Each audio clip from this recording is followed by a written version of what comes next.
All right, we are back with another Inside BBI with John and Eric, and we are live. It is a Wednesday night. It has been a crazy ass day. We had a lot of fun the other night with Jason Brandt visiting. I know it's a little bit of a different show for folks. We did talk football. We talked some of the Steelers stuff. We talked Russell Wilson, but my beers are on their way up. I'm getting a little pissed. I gave somebody $6.55. It's now $7. My beers have not arrived yet. I'm gonna have. You're a little bossy with the beer. I noticed that when your kids are bringing the beer, because the first time it happened, I thought you were talking to your wife, and I was like, "Damn, no, like, damn, no, you're a little bossy when you don't get your beer on time." No. By the way, I've got like a bird on my tribute. I'm waiting for mine. I'm gonna have to message down. I'm gonna say, "Where the hell's my beer?" My kid should be bringing it up and be happy about it. After I got a call from the high school today, I think he should be doing anything I ask for pretty quickly here. But anyway, that being said, we had a good show the other night. Yes, and Neil's in here, by the way. He knows for sure. He knows for sure that I would not be talking to my wife that way. So you might want to look at that comment. Oh, you got called out on that. I know. I told you know what? It was so. The funny thing is when it came up and it was taught, and he's right. They never actually go back and say his name. It was Ben in the beginning, and I'm like, God, he looks just like Ben. I'm like, sure he did. Weird. I'm telling you, man. But yeah, I got caught on. I felt like I'm like, that never happens to me. I'm like, but it did. So you know what? Shit happens. I've had a lot going on. Shit happens.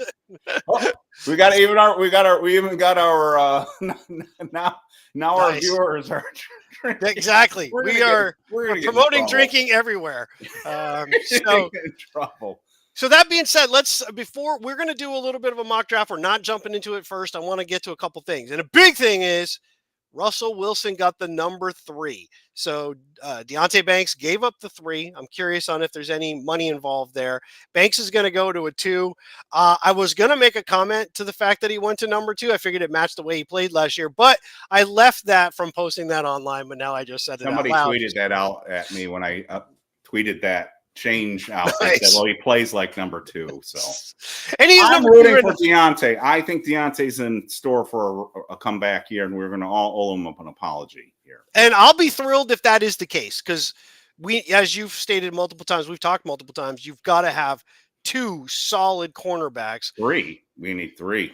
Well, we didn't even have 2 functional ones, but I'll say thank you to your kid. I'm waiting until he gives me everything.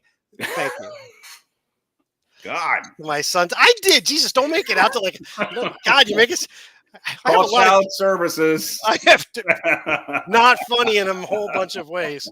So I've got Sierra Nevada Pale Ale, handcrafted ale. So I'm going with a little Sierra Nevada. I've got something that looks like the St. Louis Cardinals on mine. It's a Blue Ridge Lager. So I've got that. So I will say, my kid is I got to brag just for a second. He is a straight A student. He could have moved to Maine with his mom. He stayed here with us because he knew it was a better environment for him to get where he needed to go school wise. That I'm a little bit of I have a better feel for how he needs to go. He's a straight A student. He made a National Honor Society piece. I'm very proud of him. So yes, I thank you for the beer. And he walked away and stuff. But he's a huge fan of of what we do. So there you go. And he's not even a sports fan, but he loves what we're doing.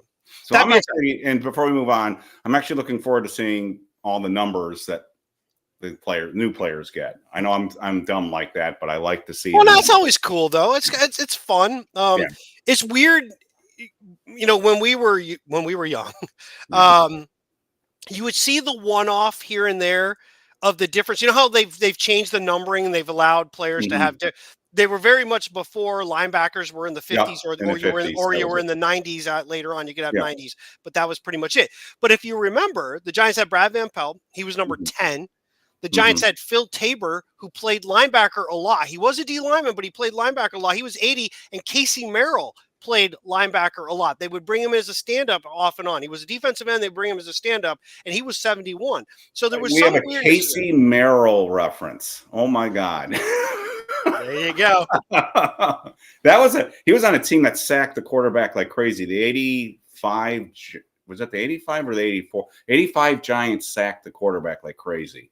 So it was across the board. You had guys like Jerome Sally and like you Casey. Martin McGriff, Martin McGriff, Burt, Sally, those were right. and D Hardison, Yeah, I and think was all the still, linebackers. So and Marshall was on the team at that point too. So yeah. no, yeah, absolutely.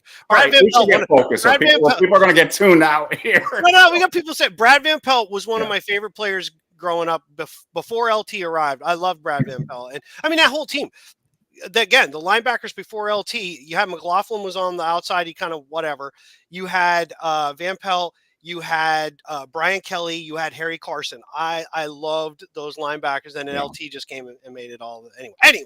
All right. Hey, let's get focused here. So before we get to the mock, anything you want to discuss? So well, I wanted to see if you had any thoughts on. We saw Brian. First off, Jesus Crow. Brian Dable looks, he just looks different. Why does he look, he looks almost depressed. I thought he looked really depressed at first. And then I saw a picture of Kyle Shanahan and I was like, oh my God, there is a guy that is depressed. So, but Dable, he just kind of has a different look. But what did you think of his comments as they were asking him about number 3 and they got to talking about Hunter? He kind of perked up quite a bit about the versatility of Hunter. Yeah. And remember, I had heard from an asshat that they were impressed with Hunter's interview at the combine. So, but he perked up. I thought he perked up noticeably when he was asked about Hunter. And usually they don't say anything, but he seemed to be like, he wanted to talk about Hunter. Now somebody will say, well, that was smoke. They don't want that. But Hunter, we'll get to that when we get to the mock draft. Hunter is a very safe pick for the Giants because when you think about, do you want to get into this now or do you want to get into we'll do the mock piece. That's going to include all the teams, but let's talk. We're talking about Hunter because that's who he was talking about. Yeah, because Hunter's very safe for them because if he flames out at one position, he probably doesn't flame out at the other position. So you see what I'm saying? Right. And the Giants kind of quasi have a need at both because you kind of want to come out of the draft with at least another corner. Maybe didn't have to be a starting corner, but now you have insurance if Banks is a problem.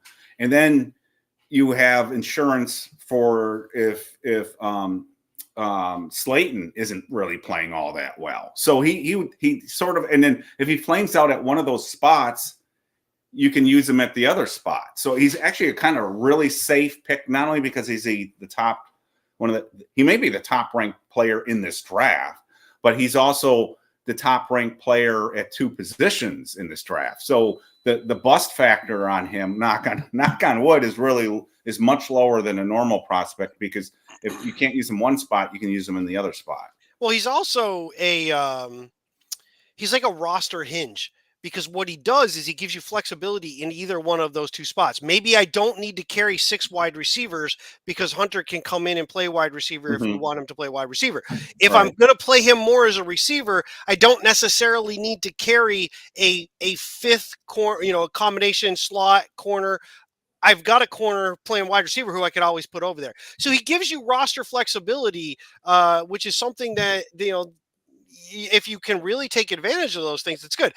I will say I was very much against Hunter, and we'll talk about when we do the mock draft what's going to happen there. But I've always been against Hunter, saying it just wasn't the right thing for the Giants the way they are right now. But that was prior to us getting 2 veteran quarterbacks. Now there isn't the necessity to go, I've got to have this or I've got to have that. You have room to kind of do something else, whatever you decide to do. And his talent is such now that it does make it a more even thing with Abdul Carter, I think. But anyway, we'll get to that. But so he'll be in demand. The Giants are in a bad spot, but they're in a great spot. I know that sounds really, really weird. The bad spot is if there's one player you really wanted to come out of this draft with, if you were the Giants, it would have been Cam Ward. Well, Cam Ward looks like he's off the table. I still think they're going to call. I still think the Giants are going to make one last attempt, on draft night and just see if the Titans were bluffing. But I don't think that's going to happen. But Cam Ward would have been perfect for us.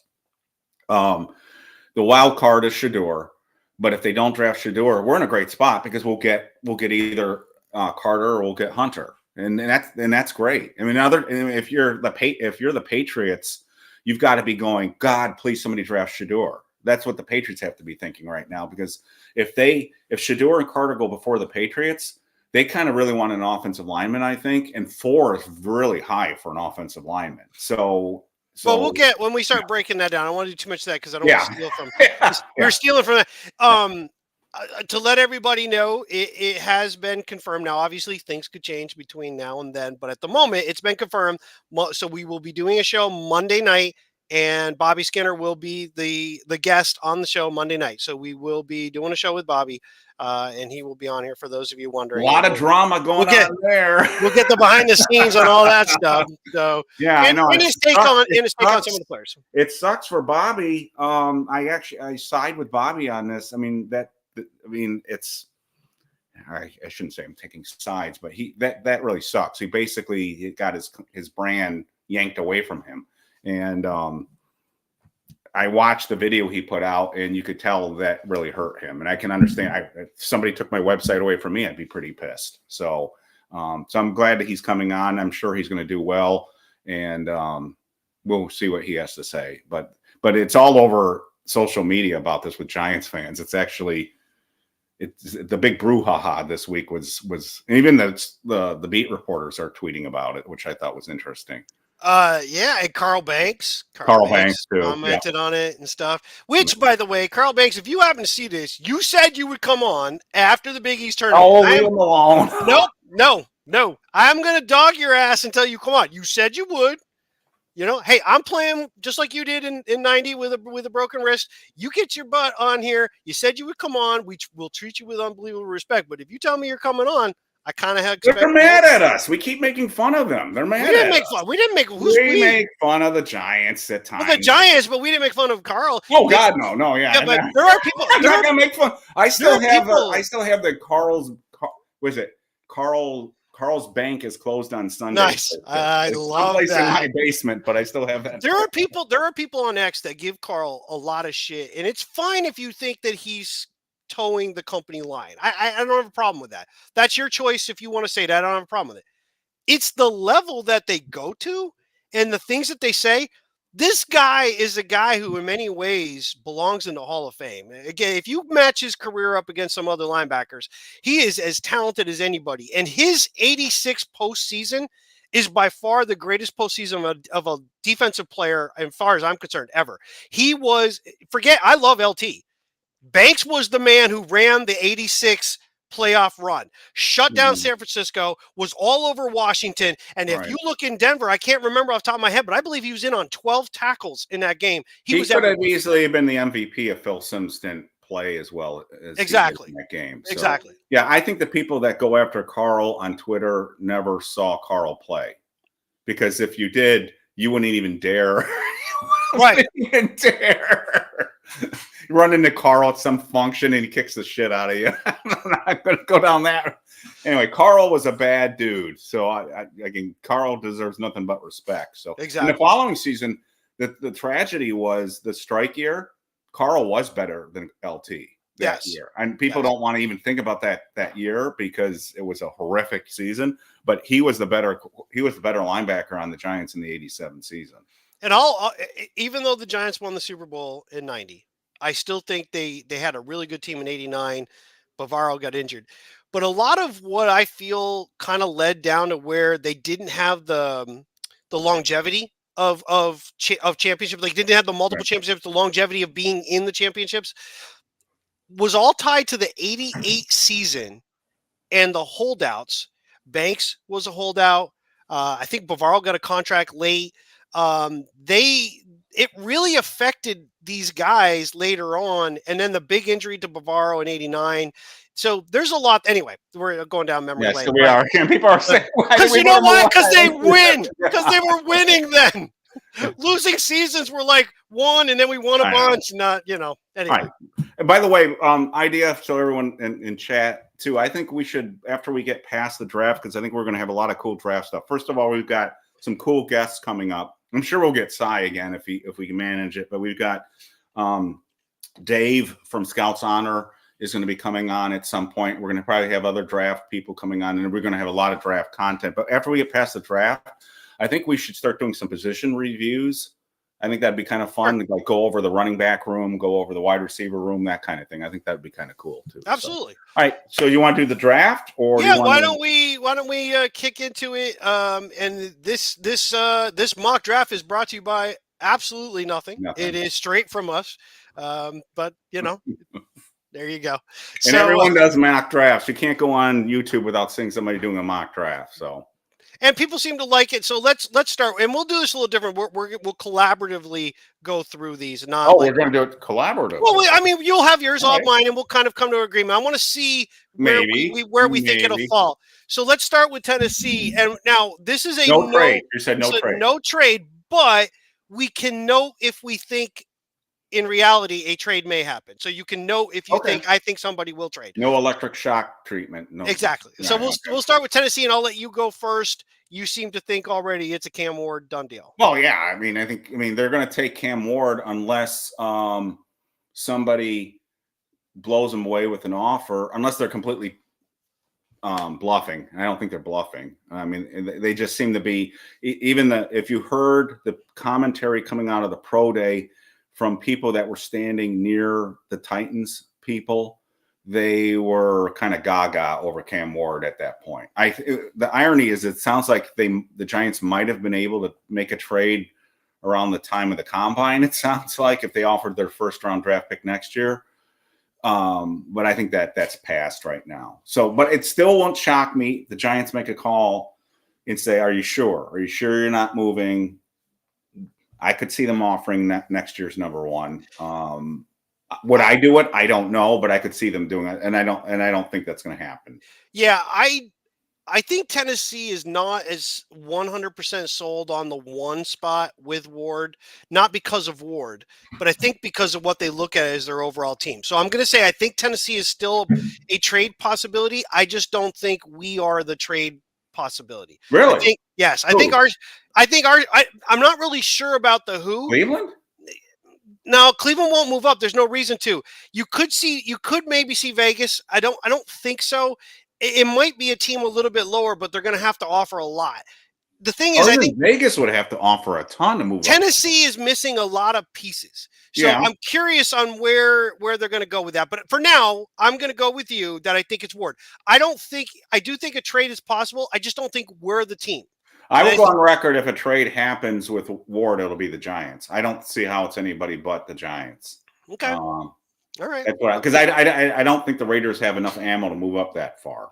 I think they'd want way more than the Raiders next year's number one to do that. And I think they might see the thing the Giants have to sell is if the Titans drop down, they're still going to get Carter, or they're still going to get Hunter if they, by going to 3. So that's the best of both worlds. If the Titans aren't sold on the quarterback, is you still can get one of those two guys and still get the next year's number one draft pick. So I don't think they'll go down to the Raiders, because as I was prepping for this mock draft, I hate mock drafts, but I know you do. He does. Yeah. I was very happy he's willing to. As I was prepping for this mock draft, this draft kind of falls off pretty quickly. Mm-hmm. So even in the 10, yeah. So this is not a great. I think there are good players in this draft, but it seems to me there's a bunch of second rounders in this draft. There's not a lot of first rounders. This is why I say that first pick might still be up for grabs. I don't necessarily think that a team that trades up there is going after Ward. It might be to get Hunter or Carter, one of the other teams. So you could see a Jacksonville make that jump.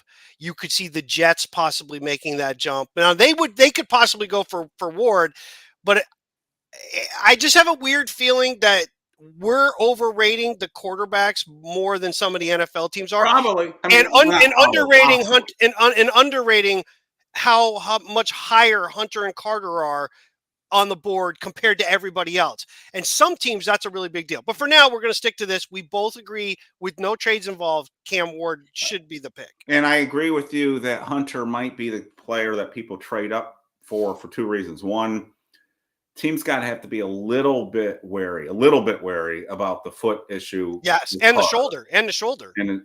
But the other thing that we have not talked about, and this is, some people are going to say this is not a major thing, but I think the way the NFL is evolving, it is becoming a major thing. The marketing power of a two-way player in the NFL is going to be huge. So they are going to make a superstar out. You thought Odell Beckham was getting all this attention. Wait till they get the two-way player who's a star on both sides of the NFL is going to. And if he lands in New York or if he lands in one of the big market teams, that's going to be a big, big deal. Everyone's going to want his jersey. It's going to be huge. So think of the last time we saw to that level. And it was in a time where marketing was far less than what it is today. Yeah. There wasn't the internet. And that was Bo Jackson. Right. This is going to blow that away. This is going to blow that away. Bo was a two-sport star, but this is a guy who can be a star on both sides of the ball. And you can, like you said, that's a marketing bonanza. And in a big market like New York, you put them maybe in LA, they'll never make it that far down. Even Vegas, you're going to get so much attention that's huge. There's more to teams when they draft guys than just winning games. If John Mara can't get his team to win games, he will want people in the stands just to watch. Yeah, it'll be his Barkley replacement times 10. Right. I would say, because again, it's going to be the novelty. It's going to be what's he going to do this week? How are they going to use him this week? So let's we'll Tennessee, we're going to say Cam Ward, Tennessee's off the board. Now here comes the big problem. Cleveland's the big I think the draft starts with Cleveland. I think that's where this is the hard pick. From a pick standpoint, or I think because nobody has a clue what Cleveland's going to do. So but I'm saying is, do you think it's a pick standpoint or they're open for business? To trade down? Yes. I haven't thought about that, but they could. Do you? I kind of think they might. I mean, again, they've got a weird salary cap situation with so much money on the books right now, and one guy not even playing. But they blatantly came out and said Watson was a mistake. It's weird to say that when he's still on your roster. It would be like if the Giants actually came out and fully admitted that Jones was a mistake and worst mistake we made, and then he's still on the roster. The difference is the Giants were like looking for a replacement, and then they were like, "Oh, well, you're our quarterback." That was delusional. But they basically made that statement. But yet, is Sanders going to be the guy good enough at that point, or could Cleveland conceivably move down, get some extra stuff, because draft picks cost less, and they have a salary cap problem, and they want to clear stuff off. I don't know. I'm kind of like thinking they're open for business, and I could see the Giants and them flipping if the Giants were worried that Sanders might go there and somebody else might come in. Then the Giants are going to foolishly spend capital. God, don't go down that path. What I was thinking about this, if I'm Cleveland, so say they want Shedeur, and I think New England wants Hunter, and so say they're thinking about that. Cleveland doesn't know 100% that the Giants won't draft Shedeur, though. I've been watching nonstop. Shows you how bored I am right now. I've been watching nonstop draft stuff from the professional pundits, from the YouTubers, the influencers, whatever you want to call them, nonstop for the last few days.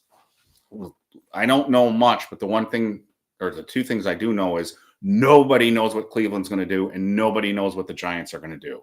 Everybody has a different opinion on both those teams, and they all couch their comments by saying, the Giants will probably do this, but don't count out. So they hedge their bets on everything. Which tells me nobody knows what the Giants are going to do, and no one knows what Cleveland's going to do. And if you might not like what the Giants did at quarterback and free agency, but the one thing it did do is it has caused greater confusion with other teams and fans and pundits about what the Giants will actually do. And we'll get to that when we discuss the Giants thing. So what how this impacts Cleveland is if Cleveland wants Shedeur, and the smart thing would be to trade down and draft Shedeur if you're convinced the teams between you won't draft him. Can they 100% for sure predict that the Giants won't draft Shedeur? I wouldn't be confident if I was them. I would think the Giants probably won't, but I'm not 100% sure. I Interesting. think Cleveland, if you're Cleveland, the one thing you want to do is get the Deshaun Watson contract off your books as soon as you can. But in order to do that, eventually, you've got to have somebody else in the fold, a young quarterback on his first year contract, his rookie contract. So it would be they're the other team that would have loved to have gotten Ward. Ward would have been perfect for Sure. Cleveland too. Sure. So Giants and Cleveland are sort of in the same boat. So who are you picking for Cleveland? Because I have a different thought on Cleveland. Everyone seems convinced that Cleveland is going to draft. Not everyone. Most, I would say, 80 to 90% that I've seen seem that they think they're going to draft they're going to draft Carter. Mm-hmm. I would not discount them taking Hunter. I've seen very few people having them pick Hunter, and I don't know why.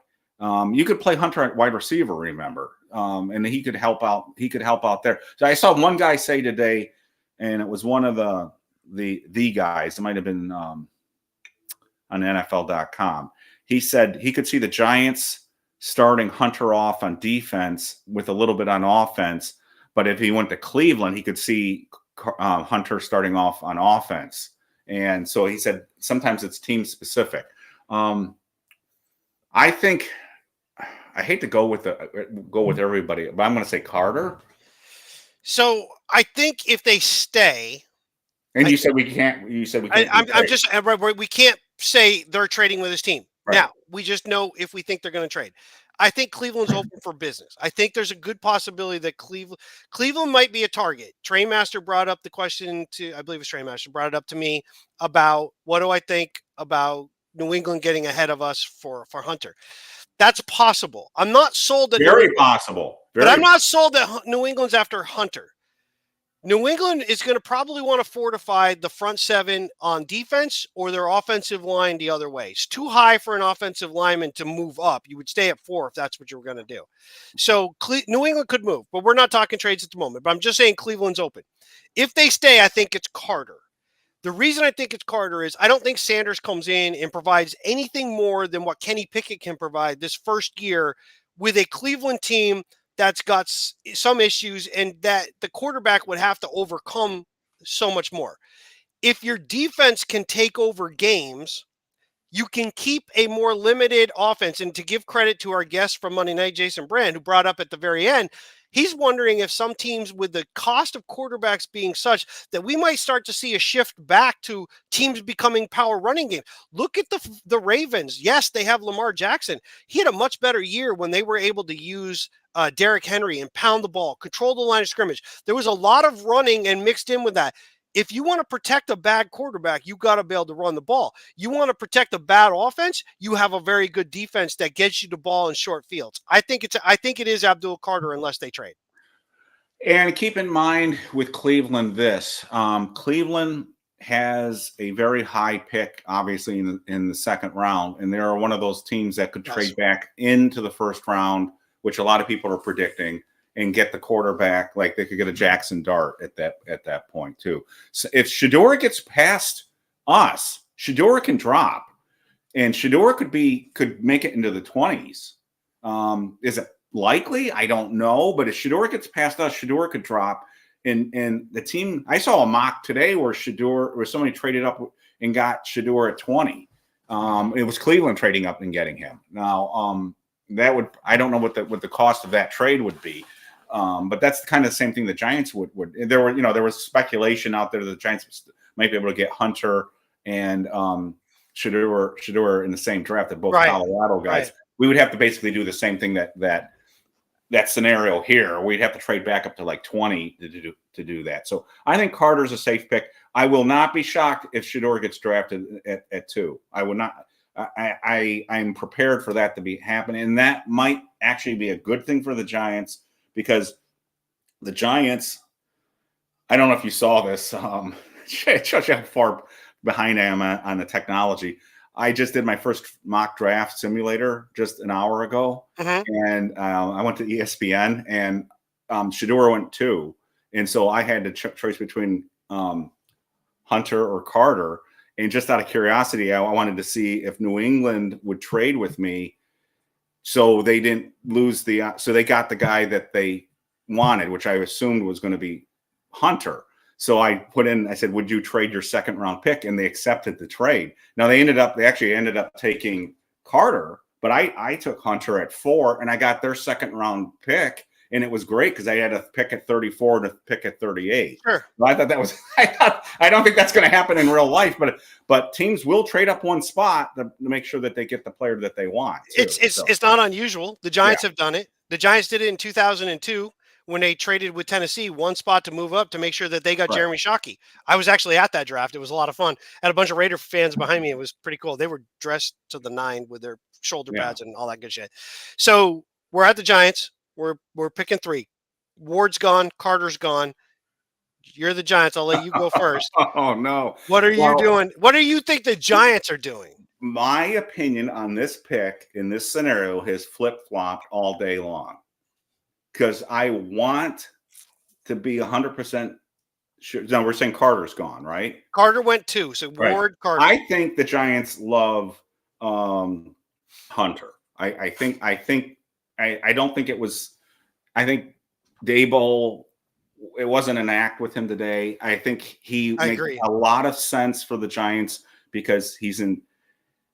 Insurance isn't the right word because he's in elite. Right. Look, there are 2 players in this draft everybody's sold on, Carter and Hunter. And if you can get one of those 2 guys out of this draft, out of a draft that isn't very top heavy, then you got to be pretty darn happy. So this is a good scenario for the Giants, and they get a player that can step in and start at a Pro Bowl level at cornerback, and he probably takes Deonte Banks' job. The downside is you're kind of giving up on Deonte Banks already.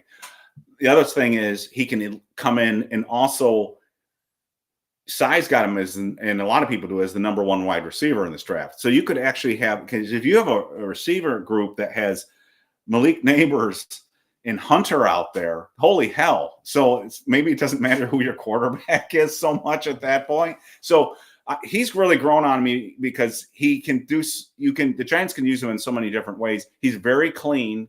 He's got, as far as I can tell, he's got no off the field issues. In fact, it's the opposite. He seems to be like the kind of guy that you want to bring in the building. He's going to make the Giants a ton of money, like I said earlier. Yeah. The problem I have is this. The Giants improved the quarterback room, but the quarterback room is probably still the 4th best in the NFC East. We're not even talking the NFC. We're talking about the NFC East. Now, opinions may vary on Dak Prescott. He owns us, so I've got a little higher opinion of him than others. But we're not going to become a serious football team until we fix the quarterback situation. And if you pass on Shedeur, you're not likely to address the quarterback situation in this draft. I know where you're going with Jalen Milroe. I know where you're, and I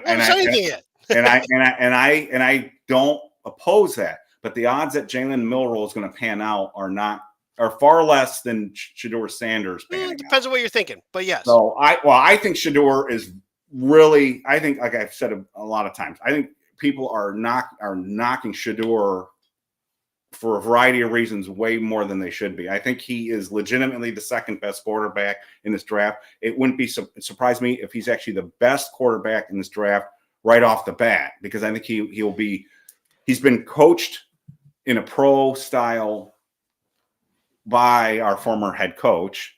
Give me a quarterback who processes well, who makes quick decisions, who is very accurate, and can read defenses, and that's Shedeur. Shedeur does not have the ideal perfect traits, but if you give me a quarterback that can, and his arm has been way underrated. He doesn't have a rocket, but he doesn't have a pea shooter either. So I'm pretty sure that Shedeur is going to be a viable NFL starter in this league. What I don't know is what the ceiling is on him. So I don't know how good he's going to get. But I think if the Giants got him, he could be a 10-year starter, 15-year starter in this league. But the problem is how good can he get? So minus all of what you just said there, right? Who are you giving to the Giants with your pick here? Hunter or Sanders? You sold me. Who do I give? Or who well, do we're picking based on what we think the teams are doing. What we think the Giants will do? What do you Hunter. think? I think You the think Giants they're will Hunter? Hunter. Okay, I'm going to agree with you, and I'm going to even if it was Hunter Carter, I'm going to go against what I had said previously. I now think it is Hunter, and there's a reason why. You mentioned all this other stuff and you brought up all these things about Sanders, and I don't disagree with you, but I have a real problem with the number of sacks he takes.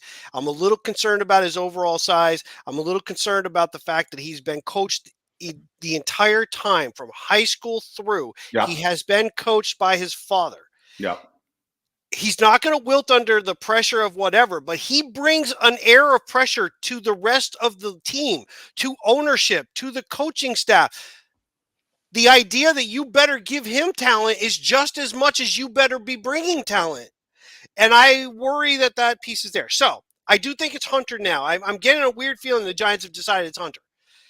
You I do mentioned too. I got that feeling too. you used insurance and then you took it back. You're like, no, not insurance. I agree with you. It's not insurance. You know what he is? He's insulation. What does insulation do? It keeps you cool in the summer. It keeps you hot. It keeps you warm in the winter. Cool in the summer, warm in the winter. What is Hunter? He's a hot producing offensive player, and he's a cool shutdown corner. That guy is insulation to a team. If you bring him, you've got two options, and I free up a roster spot. I think the Giants are going to go there. On that all day. Nope. Actually, I just did it the second you said insurance. But the reason I think that's the case is, yes, I'm 100% on board with the Giants are going to draft Jalen Milroe. Why? Because you're worried about him being the quarterback, the guy. I'm not worried about him being that.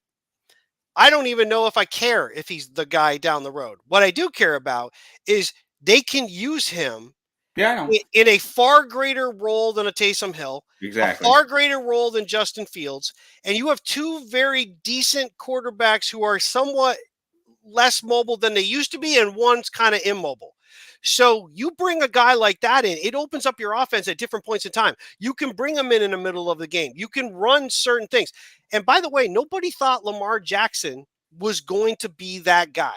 I think Jalen Milroe is going to be the guy, but that's a whole different thing. But I'm putting it down. I'm going to make a little video for it.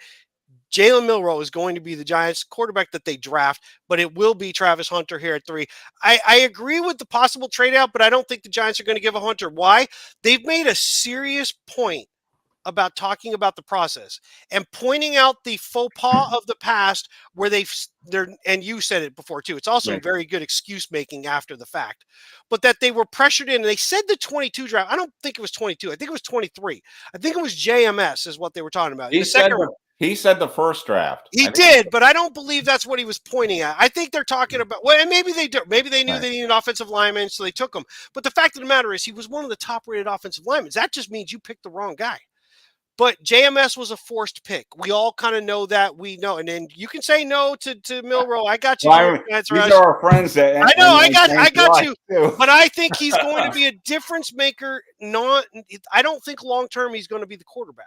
Okay. I think he's going to be a difference maker guy. But I think we're for now, because we got to keep it rolling. Yeah. Well the Giants get Hunter at 3. Right. Well, yeah. And I want to focus a little bit more on this because I don't give a rat's ass about the rest of the pick. We'll pick them, but we'll pick them. That's quick. Fine. We're on the Giants, and this is a Giants channel. God damn it! And we're going to talk Giants here. All right. Just so you know, John, where I'm coming from is Milroe is not likely to be the answer at quarterback. I hear you about the Taysom Hill stuff, but we've got to fix the quarterback. I hear you. So I know in my heart that Hunter's the smart pick. It's the best. It's the safest pick. What I'm saying is at some point they got to take another swing. And after Cam Ward is off the board, and why is Cam Ward off the board for us? I'm not going to say it. Colts game. But because Cam Ward is off the board, Shedeur is the second best quarterback in this draft. I know people are falling in love with Jackson Dart. I think people are falling in love with Jackson Dart because they don't like Shedeur. I think Jackson Dart's I took Jackson Dart in my mock draft that I just did. I took him at 34 because he was still there. I don't think he'll be there at 34. And I took Milroe at the bottom of the 3rd round. He was still there at the bottom. I took him with the 99th pick, our second 3rd round pick. So I took 2 quarterbacks. Yeah. So I'd have 4 quarterbacks on the roster, but Milroe would be like the X factor. So, anyways.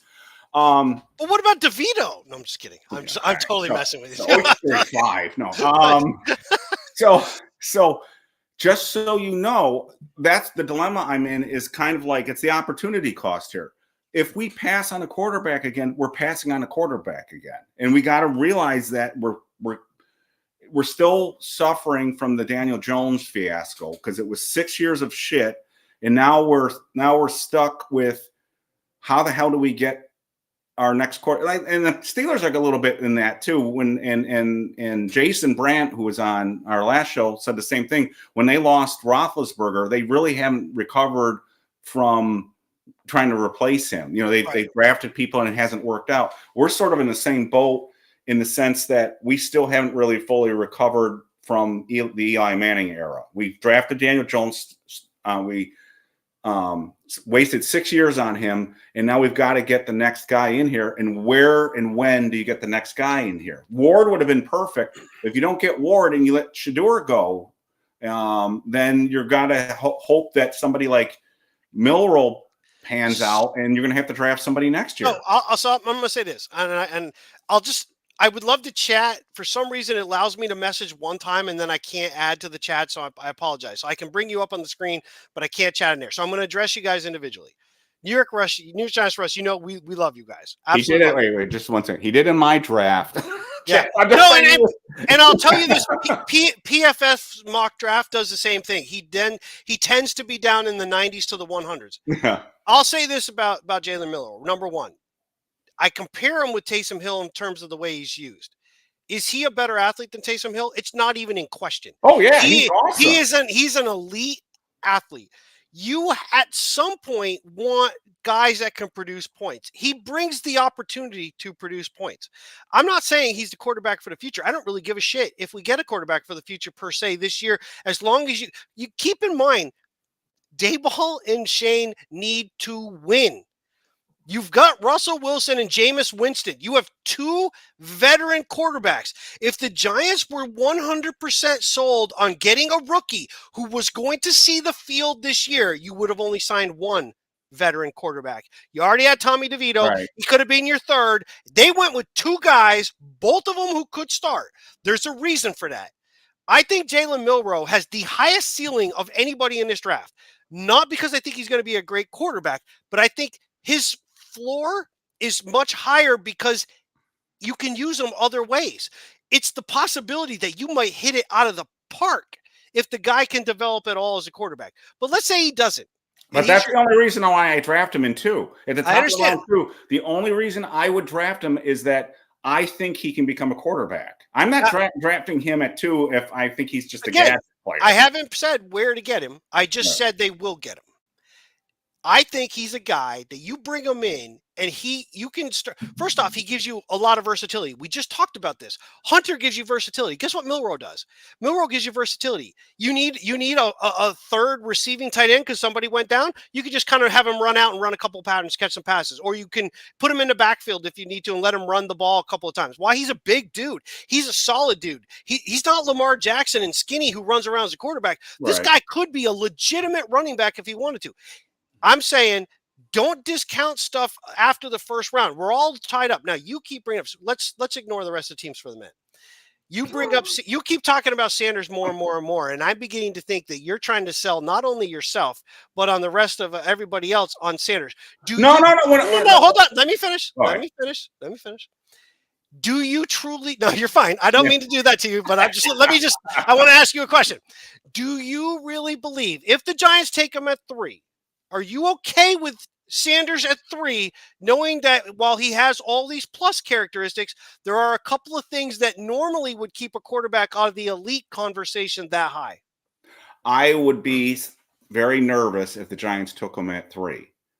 But I would also be nervous if the Giants went into this season without a quarterback, a young quarterback, to start grooming for the future, because that means we're going to wait till next year. And what have you and I talked about over and over again? Sure, it could change. We have no idea who's going to be in the next draft and if they're going to be, the Giants are even going to have a shot at them. So I'm nervous. I'm a nervous Nelly both ways. So the safe play is to draft Carter or Hunter. That's no question. But what I'm saying is if the Giants are going to get back to being an NFC East champion or wild card team, they've got to fix the quarterback. Russell Wilson's here 1 year. He's gone. Conceivably, yes. Yeah. He's gone. Then he's gone next year. And Jameis, he's probably not going to be the guy. We got to get a guy. So I keep coming back. So the perfect scenario would be to get Milroe and have him turn into the next Lamar Jackson. Sure. But what are the odds that he turns into the next Lamar? And the other thing is what Limelight, and I left this up for a while, what Limelight's bringing up. I've been toying, and I know other people have. This isn't novel. But the question is can Shane and Dable survive building up the roster and then trying to get the quarterback next year? Because I'll tell you what, after I look at this draft, there are going to be I think there's going to be either a really good guard. And when I say really good, I mean somebody who they thought was going to go in the first round, or a really good defensive tackle when we're on the clock at 34. And those are two huge positions of need for us on the lines. And we've said for years the Giants have to get better on the lines. But when I look at the number of defensive tackles, and I mean, it's unbelievable how many are in this draft. And I think a lot of these guys are going to drop, and because there's so many of them. And we may be staring a monster defensive tackle that we can put right next to Dexter Lawrence. So if you draft Jalen Milroe and you miss out on the defensive tackle, there's an opportunity cost there too. So I'm role playing here. So part of me says what Limelight is saying here is, you know what? If we don't have a quarterback in this draft that we don't really think is going to pan out, then let's just fix the rest of the roster, and we're going to have to try again next year. And that sucks, but that might be the smart thing to do. And I'm just throwing that out there as an option. No. I'm not, and what you're saying with Milroe, if they draft Milroe, I'll be excited. But again, I'm not counting on that working out. So let's play scenarios for just a little bit then. Okay. So let's say the draft went the way we started it. Ward, Carter. The Right. Giants are sitting there. Hunter's there. Sanders there. Two players of positions of need. Hunter, not as much of a need as it was before, but he's a superstar and he can play on two sides of the ball. Right. And then Sanders, definitely at a position of need.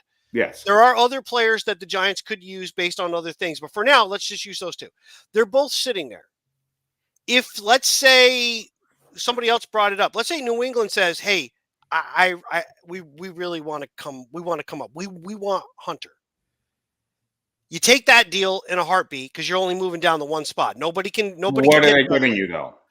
Well, for a second, you take that deal no matter what because you're just dropping down to one. If you know you would rather take Sanders. Oh yeah, sure. Like yes. You move down one. Well, let's say New England's not the team that wants to do that. Let's say it's Jacksonville that wants to jump. They want to move over New England. They want Hunter. Would you drop the 5 knowing that New England's not going to take Sanders, and now you've picked up extra capital both this year and most likely next year? Yes. Even risking losing Sanders. Agreed. And the reason I say that is there are a number of players that are far better than consolation prizes at that position. The Giants could get another offensive lineman. I mean, they could get a tight end there. They could get. There's a lot of players that are right after us. They could get Graham. I was going to say that's probably.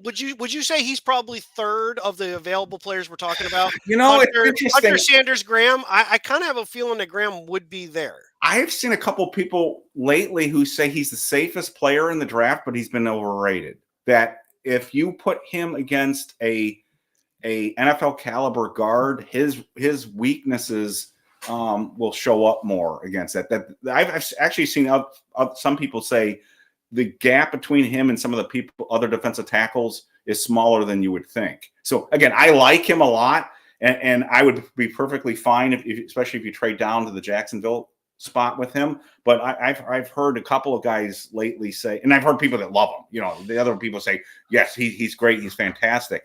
But when you do watch him, he's not Dexter. That's you use the one thing that I say makes him possible, and I'm not a big fan of saying because I actually like Kenneth Grant just as much. Right. Well, there's, like I said, there's a bunch of them like that. But for Graham, the safety level, the floor level that he brings, the consistent play that he brings, actually brings a bit more on the talent scale when he's lined up to a superstar, which is what Dexter Lawrence is. If you're bringing him in to be your superstar, I think you're expecting too much from a guy who's not going to be the flashy guy. He's the guy who's going to eat up, especially if you were in a 3-man line, he'd be a 5 technique guy on the end, just eating up the tackle guard spots, playing the run really well, and then letting the edges make the rush through and stuff. In a 4-man line, or the effed up 4-man line that we play, he's going to play the other, essentially the D tackle, D end on that side where we play the edges out. But you've got Dexter Lawrence, who's going to require double teaming. That means Graham's going to be one-on-one against a lot of players, and his strength, and that's what he is. He's a strength guy. He's a wrestler. That's going to really play out. But I think dropping down, it opens the door to a Graham if he's your consolation prize. You drop the 5 and Sanders still there, you take Sanders. Can I throw a couple names out there that would be if we lost out? Well, let me put it this way: if they traded down, even if they didn't want Sanders, what's crazy? The Graham.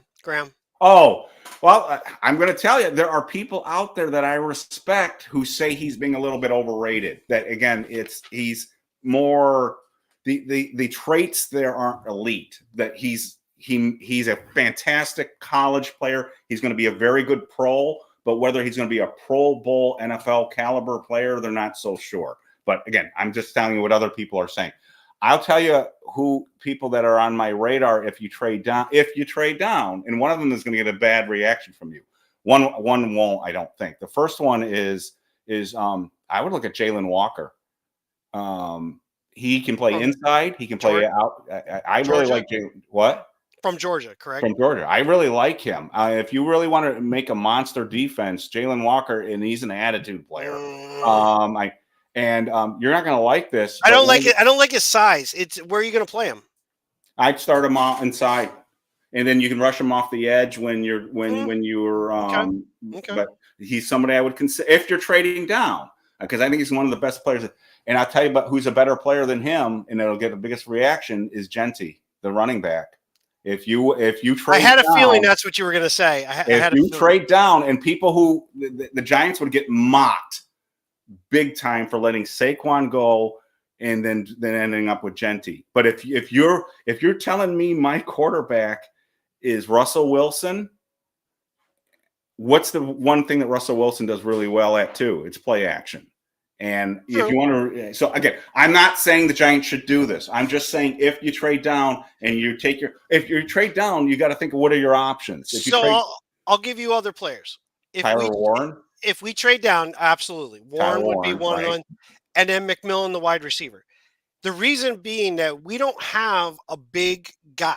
Right. Our receivers are all kind of the same. Now, we have a couple towards the back end of the roster, but I'm not counting on little, whatever, Humphrey Jordan or whatever, and you're not counting on Bryce Ford Wheaton. So I want a guy that's a big-time talent. He's been compared in some ways to T. Higgins. I think he has a little less explosion than Higgins, but I think he has a little more bulk to him. Right. So McMillan would be an interest. Offensive tackle Will Campbell would be also an interest if we drop down, because you can always move him inside. You could move him inside if you wanted to. I don't want to move down too far, though. I think if you move down to 5 and Sanders is still there, you get him and you've got those extra picks. I'm not sold on Sanders, though. I think he's not the choice I want to make a quarterback, but I'm with you. The one thing I do like nice, Chad Bratsky.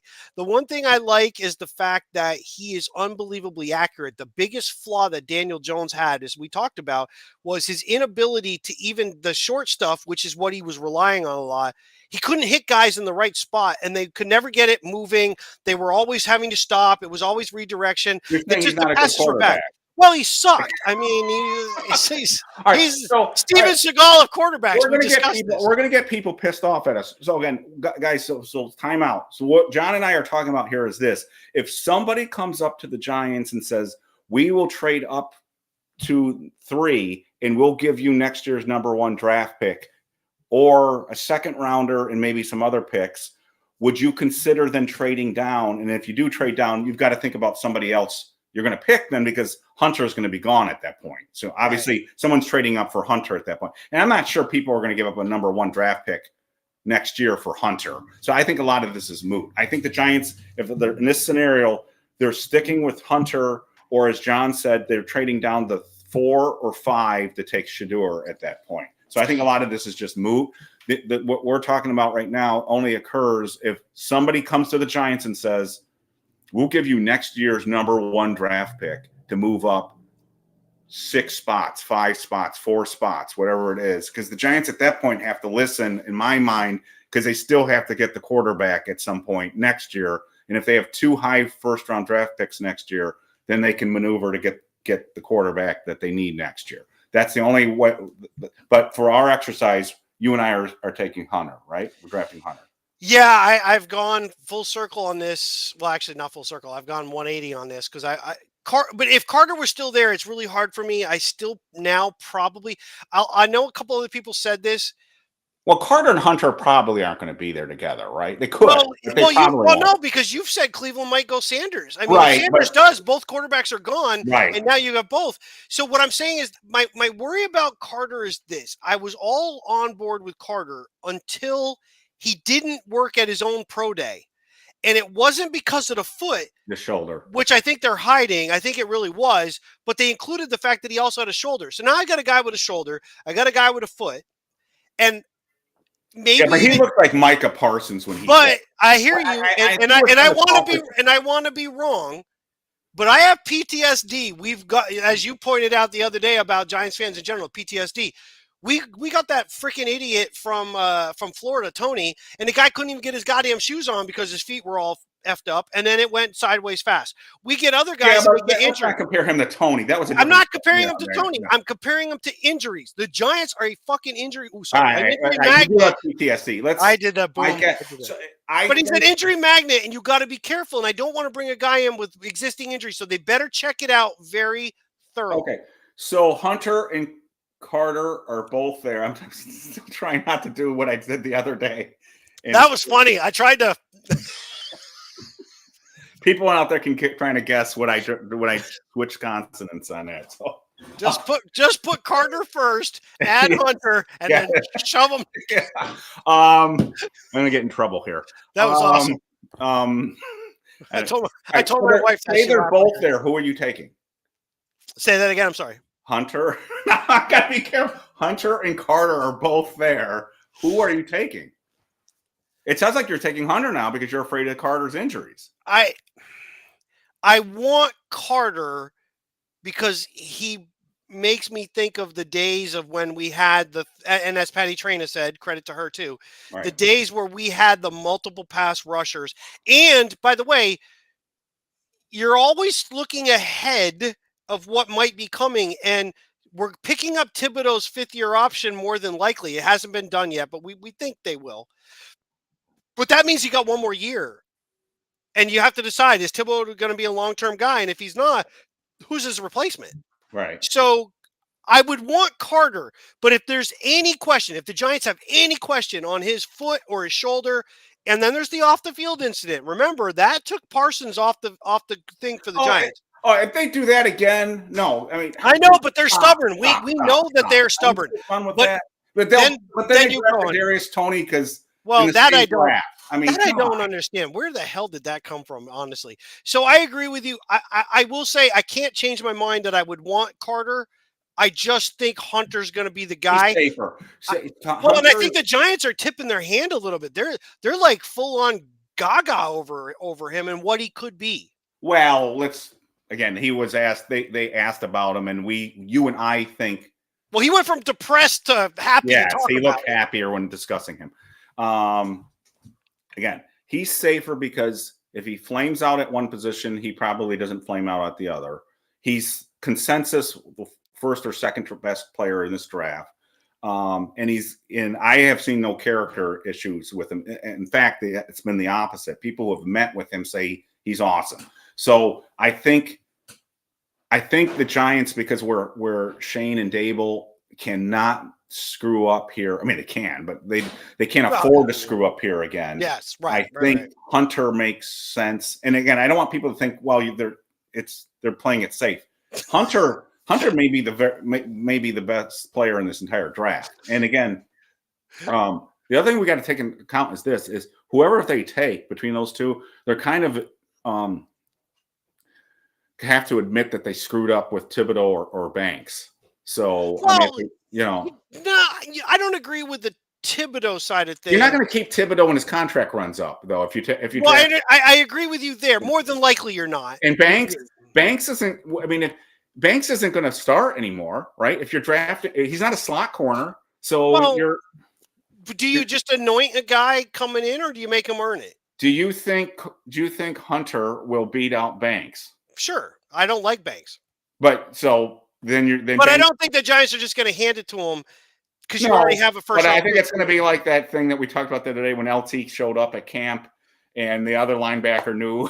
Yeah, but the other linebacker was smart. I don't know if I'd put that on Banks. Let me ask you this. I'm going to do so, William. Just so you know, yes, we decided to kind of focus more on the Giants at this point. We could continue to go through the rest. Oh yeah, we will. We'll do a quick. We'll do those. We'll blow through it. So real quick though, so I want to change just the way we did this. So let's say Ward goes first. We're gonna replace the second one real quick. So let's say Hunter goes second. You have Sanders, Carter. Who do you do? Don't give me a long spiel. Who do you pick? Sanders or Carter? Okay. Other way around. Carter goes. It's Hunter, Sanders. You're going Hunter, correct? Yeah. Okay, so I'm with you as well. I think that's the. Let's say that's the smart play. I don't know if it's the best play for the Giants because I agree. But I am happy I will be very upset if the Giants trade up. At this point, I'll be pissed if they unless it's for Ward, and it's. I won't even be happy then either because you're giving. If we came out of this draft with Ward, I'd be pretty happy. Then you shouldn't have freaking signed both quarterbacks. Only one, because what you're doing is you're legitimately saying this guy is going to sit for the entire season behind. They could cut one of these guys, and the cap hit is minimal. Look at the Falcons. Okay, I don't want anybody to try to throw this in. I love you guys all in chat, so don't take this the wrong way. I don't want anybody to throw this in the chat and say, "Look at what the Falcons did." The Falcons did it, but they only had Kirk Cousins. The Giants went and signed freaking Russell Wilson, and you signed Jameis Winston. I'm not saying no to Ward just because I made a mistake as signing a free agent. Can I hold on? Let me finish. Okay. Let me finish. Because I didn't say, Jesus, hold on. I didn't say Ward fell to you. What I am saying is you're giving up the farm to move up to go get him. Then why did you sign two veteran quarterbacks who could start when you were going to give away a whole bunch to go get another quarterback? Because they were afraid that it would be musical chairs and they could not get Ward and they'd be really screwed. I would think if it were me, I'd fire both of them the second that happened. So you don't trade. No, you got to keep one of the vets. No. I'm talking about firing Shane and Dable the second you make that pick. You cannot trade up after you went and got the veterans. You can argue the other way, and that's fine. For me, no way. No. Again, I understand, Joe, what you're saying. Look at what the Falcons did. They only had Kirk Cousins. Yeah. The Giants went and got two quarterbacks. You can't trade up because now you're giving away stuff for next year just to get a guy this year when you basically should have sat there and said, okay, we might be okay with two quarterbacks, two Sanders, one Ward. We're going to try to move up. We'll get one of the two regardless. If that's the case, we'll make sure we get one of the two regardless. Now you would be going, we're giving up the farm to move up, but we signed two veterans who are going to play. If you cut Jameis Winston, you're just losing $4 million. That's it. It's a $4 million insurance policy. It's not $4 million insurance policy. He hasn't played a goddamn down. You lost $4 million for nothing. It was an insurance policy in case you didn't get him. I understand where you're coming from. Disagree. That's why they did it. This is one of the few times that we've said because if Jameis Winston signs with some other team, you can't assume he would have been unsigned up until the draft, and then we didn't get Ward or Sanders. Then that's why they did it. So look, you and we're buddies. I know we'll disagree on this, but we also said we need to disagree at some point, and I disagree fully with you. I'm 100%. If you want to be mad at anything, Get mad at Dude, the if you fact that they fucking lost say the the Colts, Colts game. God damn it, son of a bitch. I knew you were going to We slip would it be in. having this discussion. We I knew would you were be going to. having this discussion. All right, So for let's go on to me, the rest of the draft. I wouldn't do that. I sit there at 3. I want the draft to come to me. I don't want to spend stuff to get it because right now you signed veterans to make sure that you didn't have to do that. Let the draft come to you. The Giants got Lawrence Taylor at 2. They didn't trade up with the Saints to make sure they got him. As far as I know, or could know, George Young might have been going, Jesus, if George Rogers is there, that's our guy. And that might not even have been if LT had been picked. We don't know that. The draft came to the Giants. It worked out. Sometimes it's better to just let it come to you. You know, it's the George Costanza thing. Do the opposite of whatever you're freaking thinking you're going to do. So let's summarize, though. So let's stick with Hunter. Let's stick with Hunter for the Giants at this point. Right, and let's summarize so everyone listening knows what this means, though. By picking Hunter, I'm saying the Giants are probably punting on quarterback again unless somebody gets to 34 or in trade range. You're saying you're shooting for Jalen Milroe at that point. So that's later, not necessarily at 34. So you think you might last pick? I do, because there's a lot of questions about teams that are going to – you remember when you get into that second round, right? The first round, you're swinging for the fences for the best possible players you can get, the guys that might have a lot of they have a lot of potential but not necessarily proven, like an Alonzo Spellman, a guy who was a specimen but you didn't know because he hadn't produced a ton and then he didn't. Lamar Jackson, you pulled him in the first round even though technically there were so many questions about him. It was his athletic ability that allowed the Ravens. But remember, as much as other people like to forget, including Go Terps, the Ravens picked freaking a tight end from South Carolina in the first round before they traded back in to get Jackson. So it's not necessarily that you had a guy pegged. It came to you. And just realize, though, that you could run into a situation where Pittsburgh takes Dart at 21. Yes. And then Cleveland takes Milroe before us in the second round. And then you're also punting at that point, unless you want to draft Ewers later on, or how. I think you said you take a flyer on Howard at one point. Howard, he's a little bit, but McCord I would take later. Shuck, I would, but he's a little bit older. And I worry that the 1 year and the injury history, I don't want an older guy. People are all over the board on him. They either think could end up in the bottom of the first round, or they think he's like third or fourth round. They are all over the place on him. I'll say this. Whenever you hear guys say that, right? Whenever you hear media people suddenly start saying a guy who's been pegged in the 5th, 6th, 7th round, oh, he could go in the first round. I'm going to tell you this. It's generally bullshit. And it's generally because the quarterback position is so thin for that draft. Look at the one with Will Levis, right? Everybody thought Levis was going to go in the top 15, top 20. Guy sat through the second round. Geno Smith, first round quarterback. Nope, he sat through to the second round. Aaron Rodgers dropped all the way down to the bottom. Alex Smith went first. Rodgers went way late in the first. I think that's the kind of draft we're looking at. The Giants are the linchpin of this draft as far as quarterbacks go. If Ward goes and the Giants come up and Sanders is there and they don't take a quarterback, I could see Sanders dropping a ton.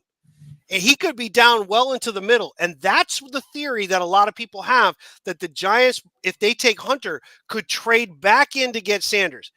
If that happens, I'm okay with trading back in at the bottom of the round. I don't want to trade up above 3. The cost is too much to move 2 spots. I am, and let's move on. But I am kind of, and this is probably a bad way to look at the draft. I didn't used to be like this, guys. I always used to be best player available, best player available. I started following the draft really closely in 1985, like getting all the draft books and stuff. I've been doing this a long time, and I used to be like best player available. Now I'm, as the way the league's evolved and looking at the quality of who's going to probably be there, I am laser focused at 34 at 3 positions: defensive tackle, and offensive guard, or maybe tackle. A tackle could drop there, but it's more at guard.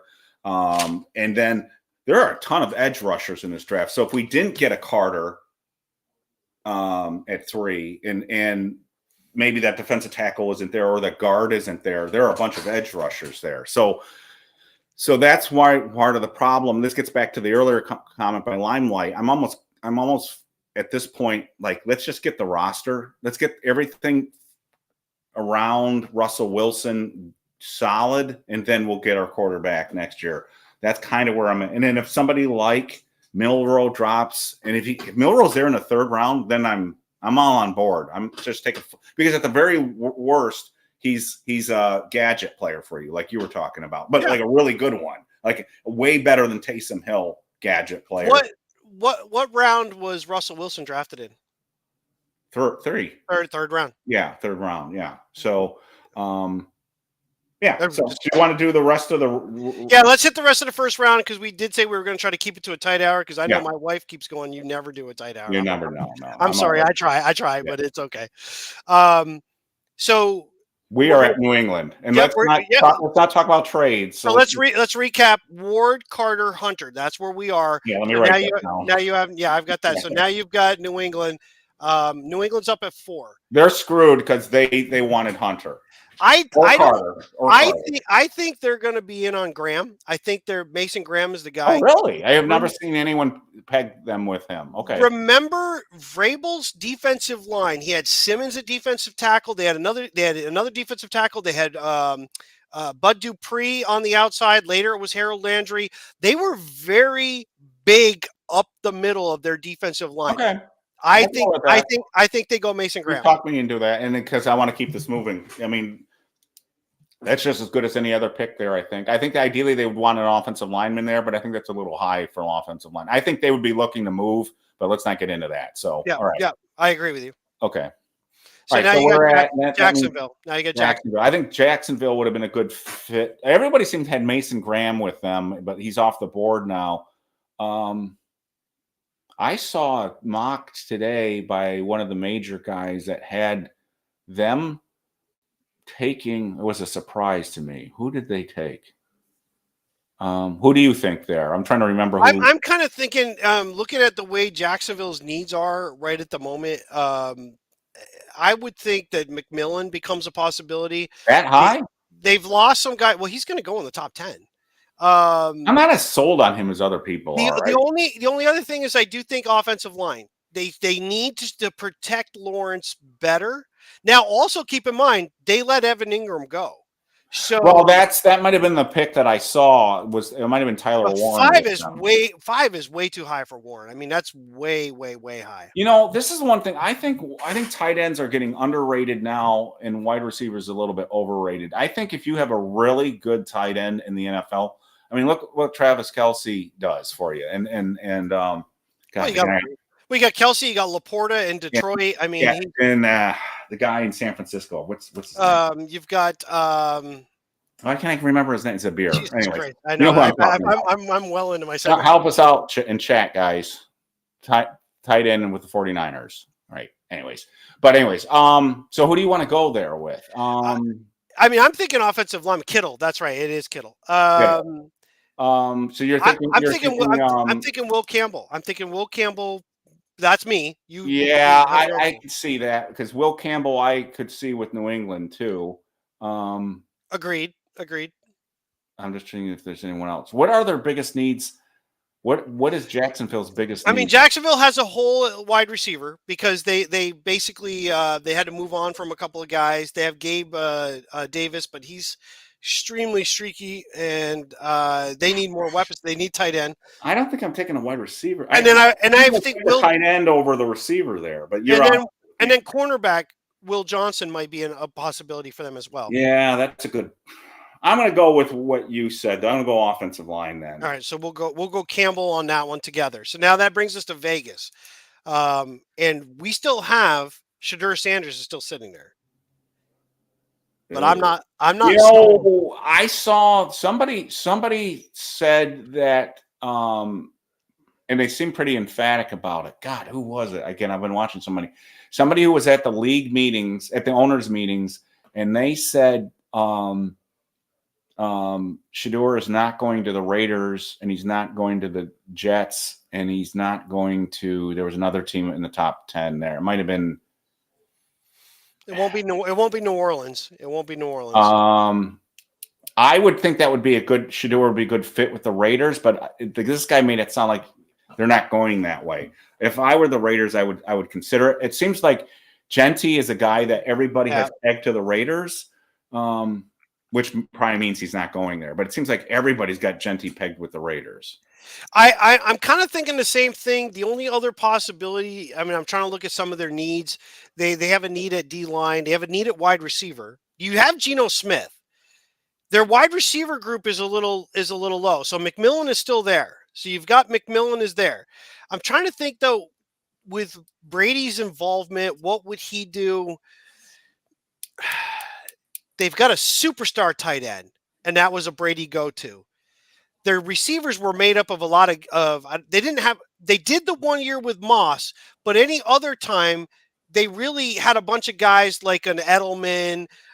Before that was like a Welker. They had those guys that could work underneath. So I don't think McMillan's the guy there. I'm going to go with Membu, the offensive lineman. He can play tackle. He can play tackle or guard, and I think you've got to protect your quarterback. And so you don't think Genty's going there. You don't. I just think if Brady's involvement is what I think it is, the Patriots never had a superstar high drafted running back. They picked up a veteran. They picked up a Corey Dillon at different times. They went with a Vereen. They went with a White. I mean, they had a bunch of running backs that they kind of went through.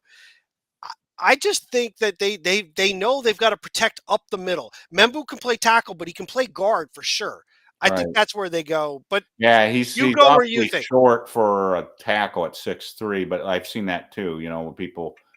He's definitely a kick-ass guard. I actually saw somebody, I believe it was a CBS one, that tried to project him to the Giants at 3, and I was like, no. No. Do the Raiders need a corner? They do need defensive back help, and they do need a corner. That is correct. So Will Johnson's in play there too. See, I could see them going Genty. I could see them going Will Johnson. Membu seems a little high to me, but I've seen people mock him. So I'll let you mock him. I didn't see the Giants mock, with him going that high. But I've seen you be the deciding factor on this one. You want to go Genty?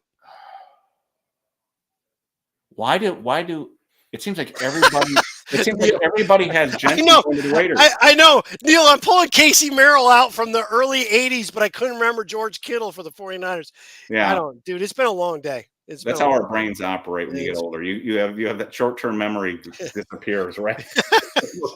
So I mean, I can remember the Giants, Gary Shirk. But I couldn't remember Kittle.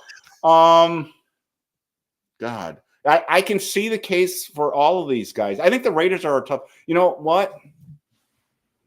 Shador makes so much sense for them too.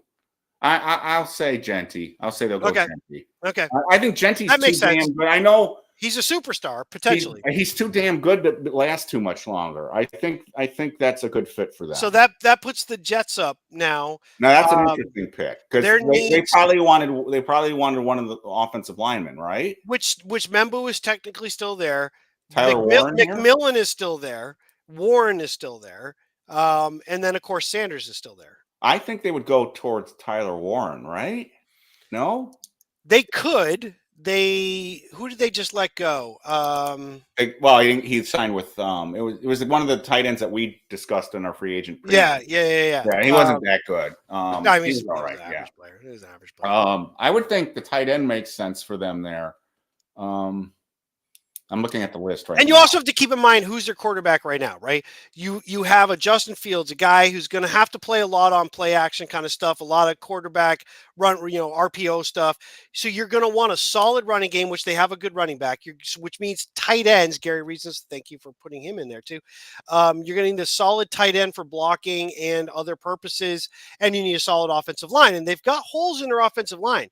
They've got some older guys they brought in. They were stopgap sort of, and it didn't work out with Rodgers. So, John, just doing this exercise, the draft really does fall off pretty quickly. It is because now you're like, there's a lot of guys that are in a very similar range. And they might be great players, but there's not that differentiating skill set that says this guy is just way up here. I think it's going to be Conklin. Yeah, thank you. It was Conklin. Yes. Yes, and it's going to be really. I want to say it's kind of like buyer's choice, sort of. It's what appeals to you.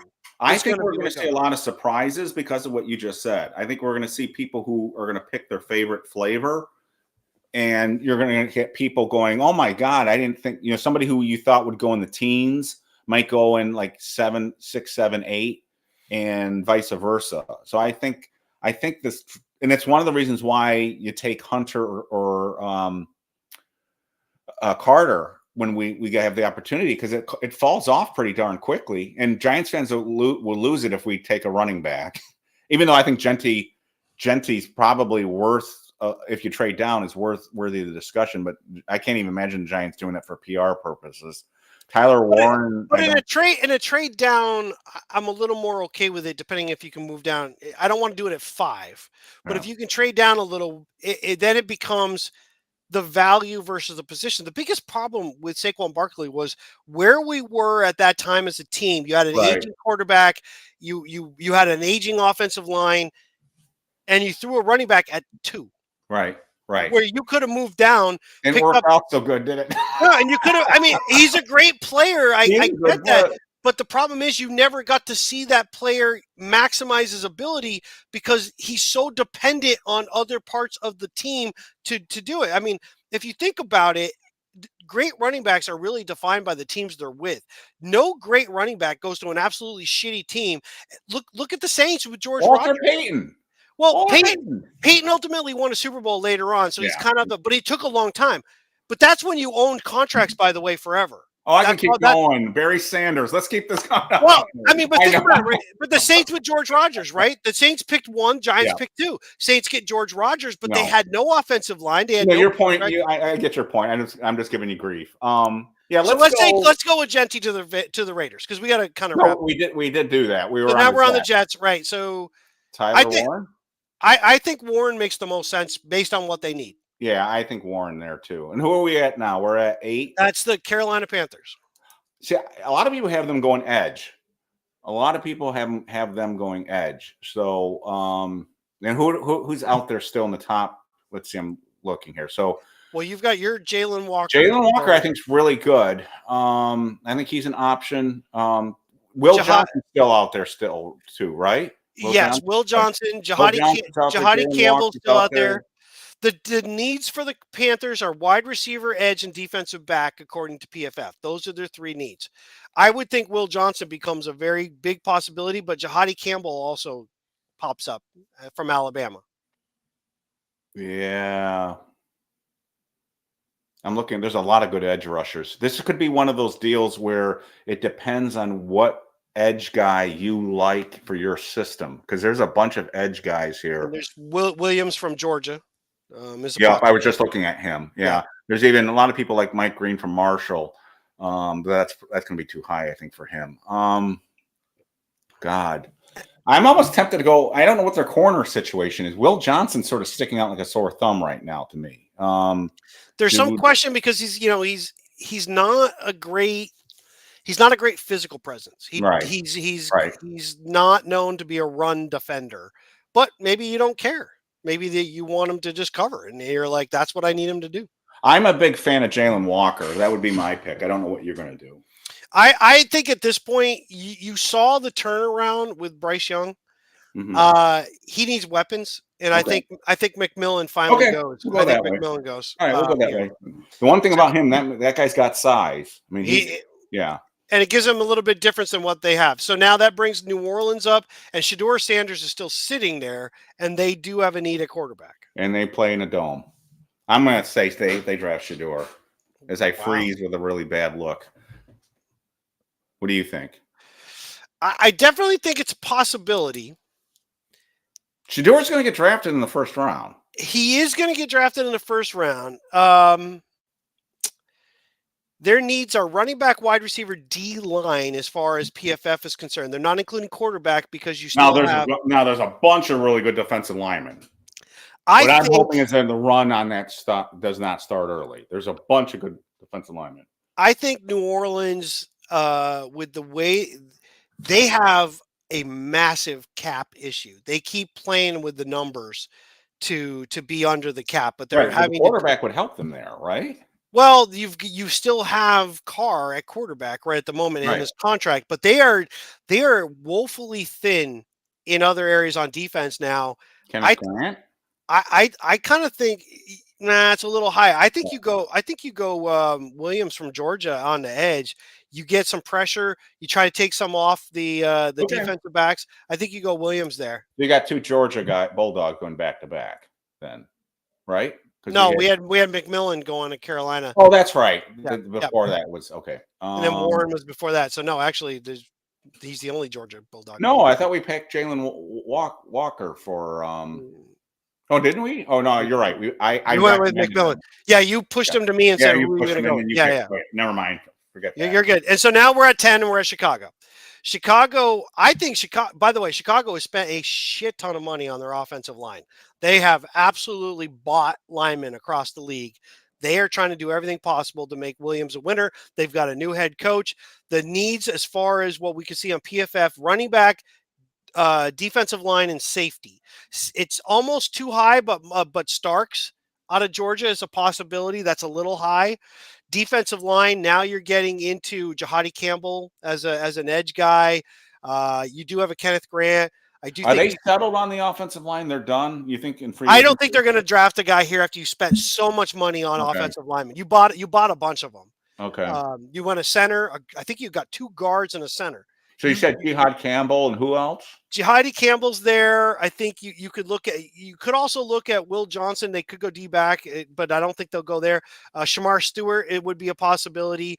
And then Jihadi Barron is above Will Johnson on a lot of charts. I don't know Yes. where you're seeing it. Yeah, I saw somebody today who really likes him. I mean, His size bothers me a little bit, but not enough that I wouldn't draft him. But he kind of reminds me a little bit of Will Allen, and I have a pure distaste. I have a pure distaste of Will Allen because Will Peterson was the better player, and had he not gotten injured, I think he would have had a better career overall. Just out of curiosity, I know you said no offensive line, but did we end up putting Membu someplace? Did we say Membu was? We did not. We Okay. did not. But He's still available. But we're saying they're not going to go offensive. I wouldn't. Chicago spent so much money; it would be criminal to I draft don't him. know what their defensive line situation is. There are a lot of defensive tackles there. Like you said, that might be a little high, but I've seen people put like Derek Harmon way farther higher than I thought he would. I've seen Kenneth Grant all over the place. Some people have him. I like that guy. That guy, to me, is going to be a Keith Hamilton type physical presence. He's a little bit thicker. He's a heavier dude than Hamilton was. Right. But I think he's going to provide that kind of push pressure right up the middle. He's a guy to keep an eye on. If not Hamilton, and I'm using only Giant references, but Fred Robbins would be another guy that Grant kind of reminds me of a little bit. Yeah. And Walter Nolan is still out there. I don't know. You pick. On this one, to me, it doesn't. Again, you know me with the mock drafts. Right now, we're throwing darts at a dartboard right now. I think Jahadi Campbell, being that he's still sitting there and is projected, I think he brings a pressure to that Bears defense. I think so. You go Jahadi Campbell at that Did anyone in the chat give us an idea too? Let's see. Wait a minute. Some of the Chicago content. Okay, that's good to know. I love this one. What? Oh, shoot, not that one. I don't care about that one. Where did the one I wanted? Oh, don't say that. No, that's not the one I wanted. Who gives a shit about that? This one right here. Yes, and we've mentioned that. Yeah. That's why I'm not as if we had to cut one of these guys, which I don't think we're going to. It's not the end of the world. I mean, there was one of the guys out there, one of the pundits was saying the Giants could even trade one of these guys and it wouldn't be a big cap hit for them if somebody quarterback got hurt in camp and somebody was desperate. So I would say based on the whatever, the thing we just did. Limelight's on the same page as I am with a lot of this, by the way. Yeah. If Grant fell there, I would be like, run to the podium. There's a bunch of these guys. There's Grant. There's Nolan. There's Harmon. There's Shamar Stewart. Alexander from Tyleek Williams. Deion Walker. T.J. Sanders. I mean, no. What? Deion Walker, you better not touch before the 4th round. That dude is lazy as all hell. No way. Okay. And there's even who was the other one I wanted to? Stephen Lawrence. I absolutely have seen that movie. That has Alice Cooper in it. I've seen that movie. Trying to remember who's the guy, the older guy that's in it. He was in Halloween too. Jesus, I can't remember the guy's name. But yes, Alice Cooper is in Prince of Darkness. It's really weird. They used like tachyon fields. Yeah, I totally know what you're talking about. I could do bad. I could do bad. I could do bad. I could do Sounds bad like Star movies. Trek. I Anyways, swear, exactly. I could do bad movies. I swear to God. Um, so one thing I will say is the exercise we just did, Shedeur Sanders did not go in the top 10. If he drops down into 16, 17, I think 18, you were trying to make that happen, though. I think you. well, I mean, look, you start to think about it, right? There's really Well, I only said he could slide. I'm the one. I said multiple episodes. If he gets by the Giants, he could slide. there's only a couple of teams though that you could legitimately say I could see him there. The Jets maybe, but I don't think they're going to do that. They've got other issues. They got Fields. You got Tyrod Taylor is backing him up. I don't think you're going to go Sanders there. It doesn't make sense based on other things you're trying to do. If he Then ends up with somebody like the Rams, that would be perfect for him.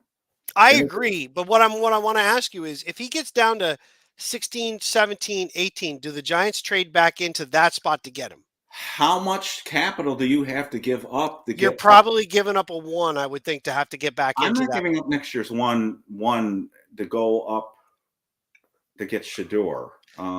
See, but I know what I said earlier. It's to move up to 3, I think is from 3 to 1 is ridiculous because now you've done everything and you put all your eggs in that one basket. But if I get what is potentially a superstar player at 3 and I can trade back in and get a quarterback, No, that I'm okay. I want might to do do that, that. but what I'm saying is I don't want to give up that number one. I Remember, might do that. Sucks. We could be picking in the top 3 next year again. I'm willing to bet you money right now that we're not in the top 3, we're not in the top 5, we're not in the top 8. I'll take that. I'll bet you 100 flat. I'll bet you 100 flat Have right you now. seen the schedule? Who cares? I'm not even sure. You're still convinced that that we won't get swept by the Redskins. I mean the Commanders. Exactly. All right. And I don't think we're getting beat by Dallas. I'm not trading away next year. And I also think other teams are going to regress. It's just the way the league goes. Next year's number 1 for Shedeur. I don't think I'm doing that. I would try to trade anything but that. What if the number 2 this year, number 2 next year, and throw in well, let's say it's a 2 and a 4. It's a 2 this year, a 4 this year, and a 2 and a 4 next year. If they really like Shedeur, then that price is very reasonable to get a franchise quarterback. When I mean franchise quarterback, I mean somebody they think is going to carry this team for the next 10 to 15 years. That is a cheap price to pay. I agree. I just have a weird feeling that he's not going to go that far. I think somebody else. There are a lot of teams that need quarterbacks. There are just a lot of teams that need quarterbacks. Do not discount the fact that San Francisco is trying to figure out what the hell they're going to do. They still have to give Brock Purdy a massive contract. If they're not sold on that, and by the way, they kind of said they're going to put that on hold until now after the draft. If they're not sold on Purdy, if Shedeur is sitting there, do you take him as insurance to go? If you put Shedeur Sanders on the 49ers, Shedeur will look awesome. There's a risk here for the Giants too. If they pass on Shedeur and Shedeur goes to someplace else and he looks great, then you're going to have people who were really pissed off. Remember, Penix and Nix and Nix. Nix is a great comparison because people are like, Nix, he's a second-round pick. Don't give me this crap. Now, again, you and I have talked about how great a fit he was for Denver and all that. But right now, Giants fans are like, how the hell did you pass on somebody like Nix? And we still have this mess at quarterback. If Shedeur goes on and plays even better than Nix someplace else, the Giants are going to have egg on their face all over again. Well, I think not only that, the other part is that J.J. McCarthy is actually going to, at this point, is going to be playing for Minnesota. If McCarthy plays well, Nix already did play well, and let's say that continues. Right. Let's say Penix continues. That's the 3 guys that you basically just said we don't need. Yep. And then if you pass on Shador, and that's 4, that's at that point it's so fireable. You only Uh, pick the yeah, I was you gonna say, only you know pick why the I one. picked You this. only You pick know the one why I that picked does you. that. That's it, yeah. Well done, well Yeah. done. So with that said, I think we'll wrap it up here. Just to give Yeah. you Hit some the idea, fucking spot. we're not going to do another show this What? week. You've Oh. got.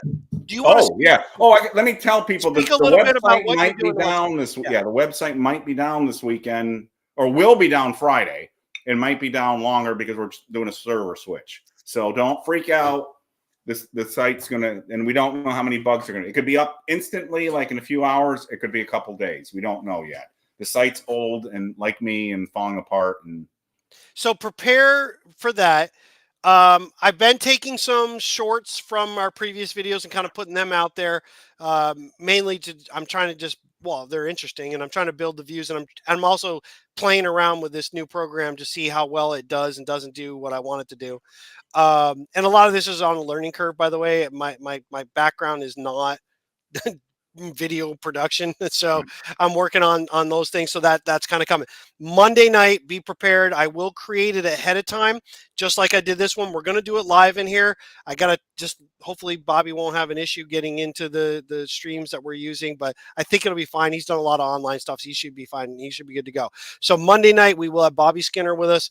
We'll do another show later in the week. We are going to start really focusing on the draft and positions. I'm trying to get other people. I know Eric's got Dave lined up.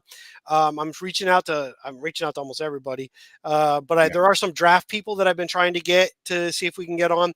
But either way, we'll break it down. We'll talk, and I want to hear. I love the chat part. It's a lot of fun with you guys being in yeah, chat it's cool and to have stuff. the chat part going on. So yeah, So, and we'll just keep going. But we had a lot of fun. If you haven't watched the video the other day, I know I'm going to do this thing where I'm not begging you like other people to give us money at the moment. Someday down the road, feel free to give us money. But but but what I am going to what ask you you, want to do? I'm sorry. if you could at least, if you haven't watch that other episode. It's interesting because the more views we can get from that, we can prove to other people outside of what we do that we can bring them in. Keep in mind, from after the draft, we'll do the reviews of the positions that Eric talked about, and then we got the schedule. Then there's really nothing. Oh, we There's got stuff. We can come up no, with no, no. stuff. There's stuff that we Yeah. can come up with, but there's nothing imminent. There's nothing, oh, this happened today. It's stuff that we're going to create. And I'd like to bring in people that aren't necessarily all football, that can bring some other stuff. We'll tie it to football. And I really want to appreciate Jason Brandt gave us his time. His channel is unbelievably successful. So if we could just get the views up on that one, I'd appreciate it. Now, That's Jason all I have. Brandt wasn't getting money; he was getting beer from his. Yeah. Yeah. So I'll say this. He was even more cool interviewing him stuff, because we'll talk real for a second. I knew him more than you did. You saw a little bit of the stuff, and you and I talked behind the scenes of what you liked and what you didn't like. But when he came on, it actually was kind of funny because he really wanted to shut up about Kyle. He really wanted to talk more football. Neil, you son of a bitch. He wanted to talk more football than we did. I kept trying to tie it back to his stuff because I felt like I owed him that because he came on, and he kept trying to, like, I can keep talking about football. So it was a lot of fun. He's a super nice guy. I really appreciated him coming on. And again, his channel is super successful. So, but anyways, Bobby Skinner on Monday. We'll do another video. We might do an extra one. We're going to do a little more, and prepare. We will be live opening night of the draft. Scary. We are on during the draft, folks. I just hope when we're on live, you and I are going like, yes, yes. If all of a sudden, if I swear to God, if this matches when the Giants drafted the goddamn wide receiver from Indiana, I had Mel Kiper's book. So here I am. Eric talked about following the draft. I used to make, please don't make fun of it. I used to make my own draft list, pure position by position.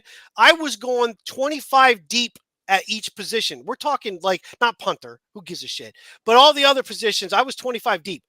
I'm pulling out Kiper's book, flipping through, going, where the hell? What? Who is this guy? He was the 22nd rated wide receiver in his book, not the 22nd player, the 22nd wide receiver. And the Giants took him in the first round. I was like, and I was with all my friends who were not Giants fans. And holy shit, did I get ribbed for hours. And then there was the Cedric Jones draft, who was taken at 6 overall, and they didn't know he was half blind. Oh, you took. I was going to say I turned a blind eye to that one, but they didn't know he was half blind, and that was the one where we got screwed because we wanted Jonathan Ogden, and there was 4 guys that we wanted. We wanted Ogden, we wanted either one of the 2 edge guys from Illinois. Mm-hmm. And then who was the 4th But guy? I'd heard the Giants really wanted Jonathan Ogden, and when that running back didn't go, what was his name? Lawrence Phillips. Well, Jesus Christ, he killed the guy in jail. Yeah, when he didn't go where he was supposed to go, we got screwed. So, and then Cedric Jones, and I remember the draft guys knew he had an issue with his eyes, but apparently the Giants didn't know. So we should do one show later on, and we got to cut it. My wife is going to. Yeah, we got to go. Yeah. We should do one show about just reviewing some of the past drafts and some of the guys. When the Giants took Derek Brown, at first you're thinking Giants get another. Yes, thank you, another Notre Dame tight end. This is great. And then Derek Brown showed up, and if you don't know the story, go back and look it up. LT busted that dude in the face in practice, broke his face mask, made him all bloody. He was never the same after that. But Derek Brown was supposed to be really good. He was he was an athletic freak. He was a sure thing. So was Gerard. I was going to say Gerard Bunch, not Gerard Bunch. I like Jared Bunch, but Ron Dane. Ron Dane was supposed to be a sure thing. Yeah, we could do this all night. So slow as all hell. Yeah. So subscribe. Thank you so much. Yes, Mrs. BBI wants us to wrap it up. Yes. Mrs. McDevitt is going to be really pissed in a minute here. Yeah. So, thank you all. Again, if you can watch another video, but keep an eye out for the shorts, and we'll see you Monday with Bobby Skinner. Yeah. Thanks, guys.